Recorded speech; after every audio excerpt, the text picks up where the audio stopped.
You are watching us at work video. Our watchword for the year is from the book of John, John 14 verse 6, where Jesus said, I am the way, the truth, and the life. We've got to understand that when Jesus spoke these words, he spoke to his 11 disciples.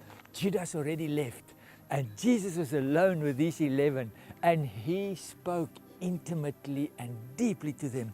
And he said, I am the way, the truth, and the life. For us to understand it, I want us to dig a little bit deeper into what does it mean that Jesus said, I am the way. Paul in the book of Colossians describes it very well.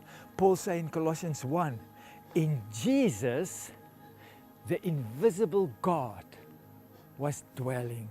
The invisible God, our Father, was in Jesus. In fact, in Colossians 2, Paul goes further and he makes this amazing statement. Paul says, the fullness of the deity, the Father, Son, and Holy Spirit, was living in Jesus, and now Jesus is living in you. How amazing is that? What a huge, huge responsibility. Jesus, that is the way, is now living in us, and we are the way. It's not hard for us to know who Jesus was.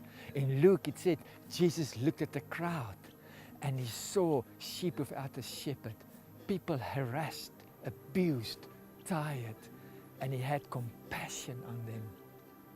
Yes, Jesus, when he represented his Father, he was compassionate. He had a heart. He said, I came to heal the brokenhearted, to comfort those who mourn. I came to bring the good news because my Father is the good news. What does that mean to us? What does it mean to us that that good news is now living in you and in me? What does it mean to us? Well, it means that we now go out to bring healing to the brokenhearted. We comfort those who mourn. We look for opportunities to have beautiful feet like Jesus had beautiful feet. And that's what our call is. And how much better than doing it to the hopeless, to the widows and the orphans, the poor and the destitute in this world. Recently, I spent 2 weeks with Eric in the Democratic Republic of the Congo. And we went out to Luhonga, a village in the mountains. I wish I can take hours to tell you of the pain and suffering that the people are going through. But Hands at Work is caring for 75 of the most amazing and vulnerable children and their grandmothers in Luhonga. But as Eric and I walked through the village, we saw this young woman in the mid-30s lying outside the hut on a grass mat with 3 of her children lying next to her. She was obviously very sick. Her children were obviously very vulnerable because when the mother is sick in Luhonga, there's nobody that can look for food. And the children were starving as the mother was fighting a disease. You know, this woman and her children are not part of our program. We are not officially caring for them. But when Eric and I walked past that hut and we saw them, that fullness of Jesus, that incredible joy of Christ that was in us spilled over into this situation, this woman and these 3 children.